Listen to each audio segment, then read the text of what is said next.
Hi friends, Andro Creationsile പുതിയ വീഡിയോയിലേക്ക് എല്ലാവർക്കും സ്വാഗതം. കൂട്ടുകാരെ, ഇന്നത്തെ വീഡിയോയുടെ ടോപ്പിക് എന്ന് പറയുന്നത് നമ്മുടെ ഫോണിന്റെ സോഫ്റ്റ്വെയർ സംബന്ധമായിട്ടുള്ള കാര്യങ്ങളെക്കുറിച്ചാണ്. ഓക്കെ, നമ്മുടെ ഫോണിന്റെ ഹാർഡ്വെയർ സംബന്ധമായിട്ടുള്ള കാര്യങ്ങളെക്കുറിച്ചൊക്കെ ഒരുപാട് വീഡിയോസുകൾ ഞങ്ങൾ ചെയ്തിട്ടുണ്ട്. ബോർഡ് സംബന്ധമായിട്ടുള്ളത്, അതുപോലെ തന്നെ ഡിസ്പ്ലേ സംബന്ധമായിട്ടുള്ള, ബാറ്ററി സംബന്ധമായിട്ടുള്ള, ബോർഡ് വർക്കിംഗ് സംബന്ധമായിട്ടുള്ള ഒരുപാട് വീഡിയോസുകൾ ചെയ്തിട്ടുണ്ട്. ഞങ്ങളുടെ ചാനലിൽ പോയി കയറി കഴിഞ്ഞാൽ തീർച്ചയായിട്ടും അത്തരം വീഡിയോസുകൾ നിങ്ങൾക്ക് കാണാവുന്നതാണ്.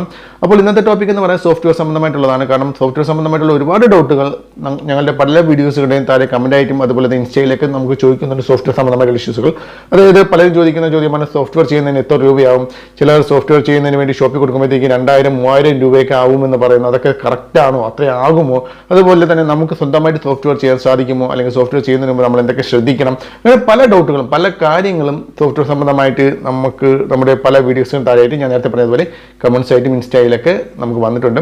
അപ്പോൾ അതുകൊണ്ടാണ് ആ ഒരു ടോപ്പിക് തന്നെ ഞാൻ ഇന്ന് തിരഞ്ഞെടുത്തത്. അപ്പോൾ സോഫ്റ്റ്വെയർ സംബന്ധമായിട്ട് എന്തെങ്കിലും ഡൗട്ട് ഉണ്ടെങ്കിൽ തീർച്ചയായിട്ടും നിങ്ങൾ വീഡിയോ മുഴുവനായിട്ടും കാണുക. അതോടൊപ്പം തന്നെ ഇതുപോലുള്ള മൊബൈൽ സംബന്ധമായിട്ടുള്ള ടെക്നോളജി വീഡിയോസിൽ കാണാൻ താല്പര്യമുണ്ടെങ്കിൽ തീർച്ചയായും ഞങ്ങളുടെ ഈ യൂട്യൂബ് ചാനൽ ഇപ്പോൾ തന്നെ സബ്സ്ക്രൈബ് ചെയ്യാം. ഓക്കെ, സോഫ്റ്റ്വെയർ എന്ന് പറയുമ്പോഴത്തേക്കും നമ്മുടെ ഫോണിൻ്റെ സോഫ്റ്റ്വെയർ, നമ്മുടെ ഒരു ഫോൺ എടുത്തു കഴിഞ്ഞാൽ അതിൽ നമ്മുടെ ഹാർഡ്വെയർ എന്നും സോഫ്റ്റ്വെയർ എന്ന് രണ്ട് സെക്ഷനുകളുണ്ട്. നമ്മുടെ ഒരു റിപ്പയർ സംബന്ധമായിട്ട് സോഫ്റ്റ്വെയർ സെക്ഷനും ഉണ്ട്, ഹാർഡ്വെയർ സെക്ഷനും ഉണ്ട്. എങ്ങനെ സോഫ്റ്റ്വെയർ ഹാർഡ്വെയർ എങ്ങനെ തരംതിരിക്കാമെന്ന് ചോദിക്കണമെങ്കിൽ, ഒരു ഫോൺ എടുത്തിട്ട് അതിനെ വലിച്ചു പൊളിച്ച് എല്ലാം എടുക്കുക.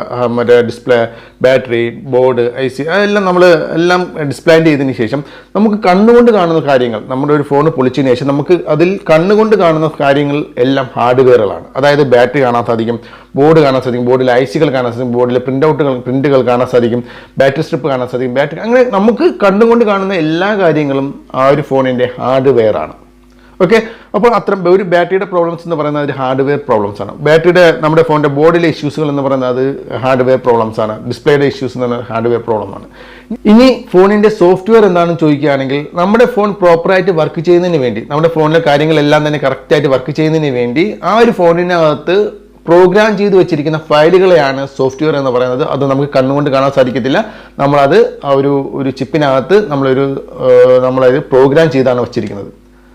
അപ്പോൾ അത് നമ്മുടെ ഫോണിൻ്റെ എവിടെയാണ് ഇരിക്കുന്നതെന്ന് ചോദിക്കുകയാണെങ്കിൽ, അതൊരു ഫ്ലാഷ് IC എന്ന് പറയുന്ന ഒരു ICക്കകത്താണ് നമ്മളത് പ്രോഗ്രാം ചെയ്ത് വെച്ചിരിക്കുന്നത്. ഫോണിനകത്തുള്ള ബോർഡിലുള്ള ഒരു ഫ്ലാഷ് IC എന്ന് പറയുന്ന ICക്കകത്താണ് നമ്മളത് പ്രോഗ്രാം ചെയ്ത് വെച്ചിരിക്കുന്നത്. ആ ഫ്ലാഷ് IC നമ്മുടെ ഫോണിൽ എവിടെയാണ് കാണുന്നത് എന്ന് ചോദിക്കുകയാണെങ്കിൽ, പണ്ടത്തെ മുമ്പുള്ള ഫോണുകളിലൊക്കെ ഫ്ലാഷ് IC എന്ന് പറയുന്ന ഒരു സെപ്പറേറ്റ് IC തന്നെ ഉണ്ടായിരുന്നു. അത് നമ്മുടെ ഫോണിൻ്റെ ബോർഡിൽ നമുക്കത് സോൾട്ട് ചെയ്ത് വെച്ചിരിക്കുന്ന ഒരു സാധനമാണ്. ഓക്കെ, ഫ്ലാഷ് IC എന്ന് പറയുന്ന ഒരു IC നമ്മുടെ ഫോണിൽ ഉണ്ടാകും. ഇപ്പോൾ ഇറങ്ങുന്ന ഫോണുകളിൽ ഫ്ലാഷ് IC നമുക്ക് കാണാൻ സാധിക്കത്തില്ല. ആ ഒരു ഫ്ലാഷ് IC നമ്മുടെ ഫോണിൻ്റെ മെമ്മറി ICയുമായിട്ട് ഇൻക്ലൂഡ് ആണ്, മെർജിങ് ആണ്. അതായത് നമ്മുടെ ഫോണിൽ മെമ്മറി IC എന്ന് പറയുന്നത് eMMC അല്ലെങ്കിൽ UFS IC എന്ന് പറഞ്ഞ ഒരു മെമ്മറി IC ഉണ്ട്. അതിൻ്റെ അകത്ത് ഇൻക്ലൂഡ് ആണ് ഈ പറയുന്ന ഫ്ലാഷ് IC, മെർജ് ചെയ്താണ് വെച്ചിരിക്കുന്നത്. അതുകൊണ്ട് ഫ്ലാഷ് IC സെപ്പറേറ്റ് ആയിട്ട് നമുക്കത് ഫോണിൽ കാണാൻ സാധിക്കത്തില്ല. ഇതിൻ്റെ കൂടെ ഇൻക്ലൂഡ് ആയിട്ട് മാത്രമേ കാണാൻ സാധിക്കത്തുള്ളൂ. അപ്പോൾ അത് നിങ്ങൾ ആദ്യം മനസ്സിലാക്കുക. സോഫ്റ്റ്വെയർ എന്ന് പറയുന്നത് ഫ്ലാഷ് ICക്കകത്ത് നമ്മൾ പ്രോഗ്രാം ചെയ്ത് വെച്ചിരിക്കുന്ന ഒരു ഫയലുകളെയാണ് സോഫ്റ്റ്വെയർ എന്ന് പറയുന്നത്. ഓക്കെ, ഇനി ഇപ്പോൾ ഇത്രയും കാര്യങ്ങൾ നിങ്ങൾക്ക് ഏകദേശ കാര്യങ്ങൾ മനസ്സിലായി കാണുമെന്ന് വിചാരിക്കുന്നു. അപ്പോൾ ഇനി നമ്മൾ അടുത്തായിട്ട് നോക്കാൻ പോകുന്നത് ഈ ഒരു സോഫ്റ്റ്വെയർ പ്രോബ്ലംസ് വന്നു കഴിഞ്ഞാൽ നമ്മുടെ ഫോണിന് എന്തൊക്കെ പ്രശ്നങ്ങൾ സംഭവിക്കുമെന്നുള്ളതാണ്. സോഫ്റ്റ്വെയർ പ്രോബ്ലംസ് വന്നു കഴിഞ്ഞാൽ ഫസ്റ്റ് നിങ്ങൾക്ക് നേരിടേണ്ടി വരുന്ന പല പ്രോബ്ലംസുകൾ, നമ്മുടെ ഹാർഡ്വെയർ സംബന്ധമായിട്ടുള്ള പ്രോബ്ലംസുകൾ മിക്കതും സോഫ്റ്റ്വെയർ സംബന്ധമായിട്ട് പ്രോബ്ലംസ് കൊണ്ടും സംഭവിക്കാമെന്നുള്ളതാണ്. അതായത് നമ്മുടെ ഫോണിൻ്റെ ബാറ്ററി ചാർജ് കയറുന്നില്ല, അല്ലെങ്കിൽ ബാറ്ററി പെട്ടെന്ന് ഡൗൺ ആയി പോകുന്നു, ഡിസ്പ്ലേ ബ്ലിങ്ക് ആവുന്നു, ഡിസ്പ്ലേ എറർ കാണിക്കുന്നു, അല്ലെങ്കിൽ ആപ്ലിക്കേഷൻസുകൾ പ്രശ്നങ്ങൾ കാണിക്കുന്നു, അങ്ങനെ A to Z നമ്മുടെ ഹാർഡ്വെയർ സംബന്ധമായിട്ട് കാണിക്കുന്ന പല പ്രോബ്ലംസുകളും ചിലപ്പോൾ സോഫ്റ്റ്വെയർ സംബന്ധമായിട്ടും വരാം എന്നുള്ളതാണ്.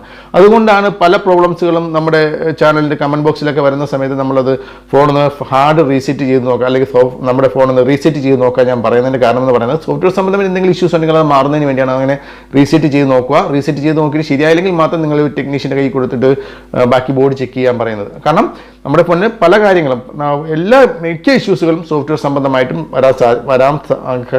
വരാൻ സാധ്യതയുണ്ട്. അതുകൊണ്ട് തന്നെ നമുക്ക് ഇന്ന കാരണം സോഫ്റ്റ്വെയർ സംബന്ധമായിട്ടുള്ളതാണ്, ഇന്ന കാരണം ഹാർഡ്വെയർ സംബന്ധമായിട്ടുള്ളതാണെന്ന് പറയാൻ സാധിക്കത്തില്ല. ഓക്കെ, അപ്പോൾ അതും കൂടി നിങ്ങൾ മനസ്സിലാക്കാം. ഇനി സോഫ്റ്റ്വെയർ സംബന്ധമായിട്ടുള്ള പ്രോബ്ലംസുകൾ മേജറായിട്ട് വരികയാണെങ്കിൽ, ഞാൻ നേരത്തെ പറഞ്ഞത് പല കാരണങ്ങൾ കൊണ്ടും വരാം. പിന്നെ നിങ്ങളൊരു കാര്യം മനസ്സിലാക്കേണ്ടത്, ഡെഡ് കണ്ടീഷൻ, ഫോൺ ഡെഡ് ആവാനും സോഫ്റ്റ്വെയർ സംബന്ധമായ പ്രോബ്ലംസ് വന്ന ഫോൺ ഡെഡ് ആയി പോകാനും ചാൻസ് ഉണ്ട്. അതായത് ഫോൺ പൂർണ്ണമായിട്ടും ഡെഡ് ആവും. ചിലപ്പോൾ നമുക്ക് ഫോണ് ലോഗോ സ്റ്റക്കിംഗ് എന്ന് പറഞ്ഞ ബൂട്ട് ലൂപ്പ് എന്ന് പറയുന്ന ഒരു ലോഗോ സ്റ്റക്കിംഗ്, നമ്മളിപ്പോൾ ഒരു സാംസങ് ഫോൺ ആണെങ്കിൽ സാംസങ് ഫോൺ എന്ന് പറഞ്ഞുകൊണ്ട് എഴുതി കാണിച്ച് ഒരു സ്റ്റക്കായിട്ട് നിൽക്കും. അതിൽ നിന്നും പിന്നെ ഫോൺ ഓൺ ആകത്തില്ല. ലെനോവ ആണെങ്കിൽ ലെനോവ, എൽ ജി ആണെങ്കിൽ എൽ ജി, എം ഐ ആണെങ്കിൽ എം ഐയുടെ, ഷോമി, ഓപ്പോ, വിവോ, ഇതൊക്കെ അവരുടെ കമ്പനിയുടെ പേര് വന്നിട്ട് അത് സ്റ്റക്കായിട്ട് നിൽക്കും. പിന്നീട് ഫോൺ ഓണാകാത്ത അവസ്ഥ, അതൊക്കെ ബൂട്ട് ലൂപ്പ് എന്നാണ് പറയുന്നത്. ആ ബൂട്ട് ലൂപ്പ് മിക്കവാറും ഒക്കെ സംഭവിക്കുന്നത് ഈ ഒരു സോഫ്റ്റ്വെയർ സംബന്ധമായ ഇഷ്യൂസ് കൊണ്ടാണ് സംഭവിക്കുന്നത്.